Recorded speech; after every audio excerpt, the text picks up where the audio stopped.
Mark Keelish-Levine, who's overlooking the City Ground. And Mark, this relegation battle really could go down to the wire, couldn't it?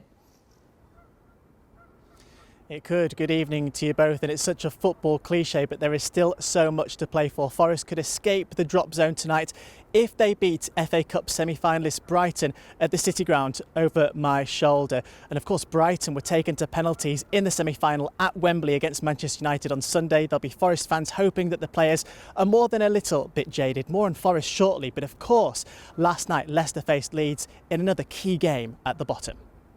Teams down at the bottom. Only time will tell if...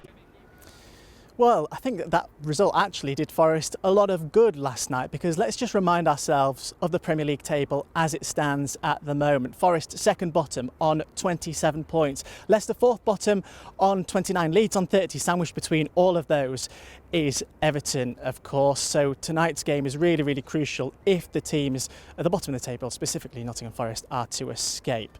Well, with me now are two Nottingham Forest fans. I don't know if you know quite what to make of this evening, bearing in mind it's Brighton, the FA Cup semi-finalist that you're facing. Dave, we'll start with you. How big is this game in the context of Forest's season? The stage we're at, Mark, is huge. With every game that passes, the opportunities to pick up points, to kind of pull ourselves away from this mire that we're in, they decrease. So it's an incredibly difficult game. Brighton are a very admirable club who've overachieved massively. And it's going to present a real tough task. But the idea is that maybe there's a hangover from Wembley. It's awful to kind of want to like ride on somebody else's misery, but we're kind of hoping Brighton are deflated and tired from the weekend. So it's incredibly important. And as I say, there's 5 left after this, 3 tonight. Bearing in mind what happened between Leeds and Leicester last night would be great. We kind of hope Everton come a cropper and Southampton come a cropper as well, and we can get ourselves out of it. And Ben, it's important to note that all of the bottom 6, with the exception of Forest, have changed managers this season. A lot of the Forest fans say they'd rather go down with Steve Cooper than without him. Where do you stand on that? I believe we still should have Steve Cooper in charge. He got us up. It's his first time as a Premier League manager. If we go down, why not keep him? He's a young manager still.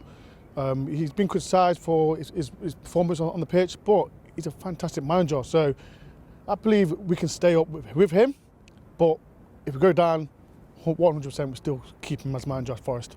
And a question for both of you now, just briefly. Do you actually think that you'll stay up? Ben, we'll start with you. 100%. 100%. You're very certain? Got to, because I think this league is so hard, and our performance has not been great, but I believe that we can do it, but it's going to be tough. And Dave?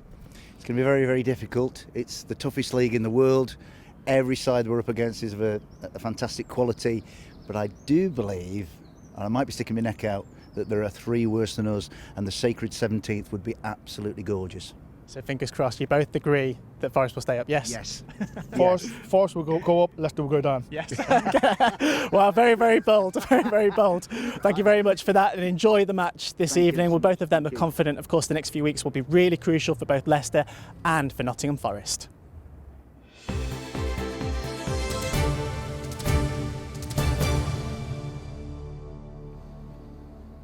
Well, just some of the results to bring you in League One. Burton beat Lincoln, so they are now safe. In League Two, Mansfield lost to Leyton Orient. Their playoff hopes took a hit. But of course, as I said before, the next few weeks are going to be really, really exciting for the neutral and really, really nerve-wracking for both Leicester and Forest fans.